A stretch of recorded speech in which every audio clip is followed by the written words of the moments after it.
अस्सलाम वालेकुम, doctor Arshad Mahmood hair. इस वीडियो के अंदर हम बात करेंगे मिर्गी के मतलब इतिहास से मतलब कि मिर्गी के मरीज़ को क्या एहतियात करनी चाहिए। और बीइंग ए पीडियाट्रिक न्यूरोलॉजिस्ट मैं आपको बताऊंगा कि इसमें हम क्या चीज़ें कर सकते हैं। ये वीडियो सिर्फ बच्चों के लिए नहीं है बल्कि बड़ों के लिए भी है, क्योंकि मिर्गी का मसला सिर्फ बच्चों का नहीं होता बल्कि बड़े भी इससे मुतासर होते हैं। तो देखें, मिर्गी का दौरा की सबसे एक बुनियादी चीज़ आपको ज़हन नशीन करनी चाहिए कि मिर्गी का दौरा जो है वो किसी भी टाइम पड़ सकता है। इसकी कोई टाइमिंग नहीं है, किसी भी टाइम जो है मिर्गी का दौरा पड़ सकता है। और इम्पॉर्टेंट ये है कि अगर आप ड्रग्स या मेडिसिन ले रहे हैं और इवन मेडिसिन के ऊपर आपका दौरा कंट्रोल भी है तो फिर भी किसी भी टाइम ये दौरा आ सकता है, तो इसकी कोई टाइमिंग नहीं होती। तो इससे एक इम्पॉर्टेंट पॉइंट ये निकलता है कि मिर्गी के मरीज़ को ये एहतियात करनी चाहिए कि वो किसी डेंजरस सिचुएशन में नहीं होना चाहिए। मिसाल के तौर पे अगर मिर्गी से मुतासिर शख्स या बच्चा छत के ऊपर खड़ा हुआ है, छत किनारे पे खड़ा हुआ है और उसको अचानक दौरा पड़ता है तो छत से नीचे गिर जाएगा, तो उससे बच्चे को या बड़े को सर में इंजरी या चोट लगने का ख़तरा होता है।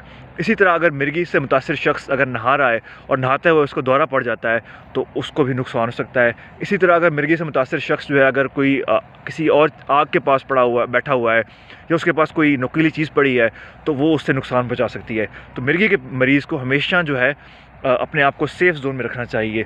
इवन अगर वाशरूम में जाता है तो वाशरूम का दरवाज़ा लॉक नहीं करना चाहिए। ये एक बहुत इंपॉर्टेंट पॉइंट है।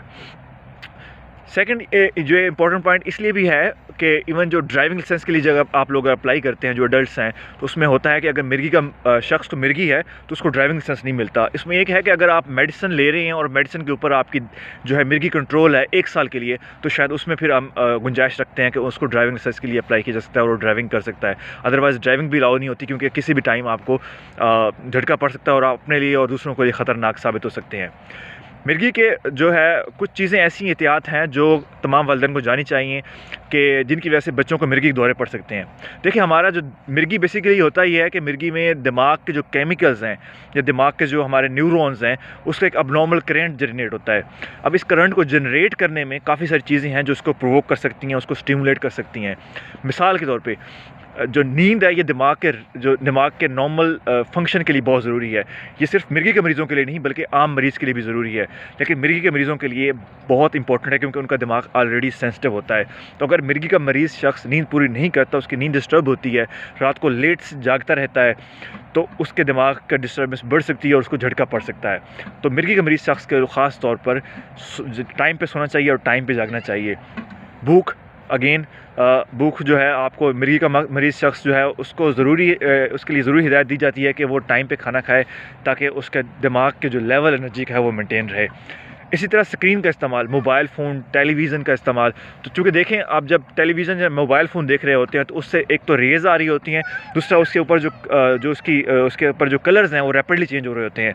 तो ये चीज़ भी दिमाग को करंट को स्टिमुलेट कर सकती है और दौरा पड़ सकता है, तो इसको भी अवॉइड करना है। मिर्गी के इलाज में जहाँ मेडिसिन है वहाँ एक इंपॉर्टेंट इलाज इसका है जिसको हम कहते हैं कीटोजेनिक डाइट, जिसमें स्पेसिफिक डाइट दी जाती है जो सिर्फ फ़ैट के ऊपर मुश्तमिल होती है। अगर आप डाइट कीटोजेनिक नहीं भी इस्तेमाल करें तो हम ये कहते हैं कि शुगर से बनी हुई चीज़ों का इस्तेमाल कम से कम कर देना चाहिए। तो ये कुछ एहतियात हैं, कुछ चीज़ें हैं जो अगर करेंगे तो झटके कम हो जाएंगे। मिर्गी के मरीज़ शख्स को दवात कभी नहीं छोड़नी चाहिए और अमूमन अगर 2 साल के ऊपर दवाइयों पे कंट्रोल रहता है मिर्गी के मरीज़ शख्स का, कोई झटका नहीं लगता, तो हम कोशिश करते हैं कि उसकी दवाइयाँ कम करें।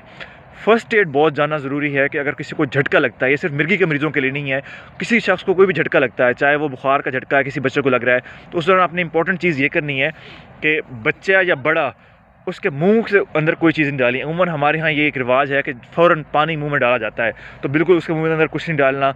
उस शख्स को या उस बच्चे को अपने साइड पे लिटा देना है। उसके मुंह में अगर झाग या थूक है तो उसको साफ़ कर लेना है और 2 से 3 या 5 मिनट तक आप घर पे इंतज़ार कर सकते हैं। अगर इस दौरान झटका ठीक नहीं होता तो आपको उसको फ़ौरन जो है वो हॉस्पिटल लेके जाना पड़ चाहिए। तो ये कुछ बुनियादी चीज़ें हैं, ये तमाम वालिदैन के लिए इसका जानना ज़रूरी है, क्योंकि बुखार के झटके तो हमारे यहाँ बहुत कॉमन है और मिर्गी का मसला भी काफ़ी कॉमन है। तो ये सब के लिए एक बुनियादी चीज़ है कि एक तो इम्पॉर्टेंट ये है कि मिर्गी का मरीज़ शख्स ख़ुद को एक सेफ़ ज़ोन के अंदर रखे, अपनी नींद का ख्याल रखे, अपनी भूख का ख्याल रखे, अपनी जो है स्क्रीन का इस्तेमाल कम से कम करे। और एक इम्पॉर्टेंट चीज़ ये है कि अगर मिर्गी का मरीज़ शख्स को कोई भी इन्फेक्शन होता है, मतलब उसको कोई नमूनिया हो गया, डायरिया हो गया, ज़ुकाम हो गया, तो उसमें फ़ौरन ट्रीटमेंट ले, क्योंकि जब भी इंसान का जिस्म किसी स्ट्रेस स्टेट में जाता है, जब उसकी डिमांड एनर्जी की बढ़ जाती है तो चांसेस होते हैं कि झटका उसको लग जाए। तो अगर उसको कोई मसला ऐसा है, कोई इन्फेक्शन है, तो फ़ौरन डॉक्टर को दिखाएं और उस चीज़ का ट्रीटमेंट लें ताकि झटके के लगने के चांसेस कम से कम हो जाएं।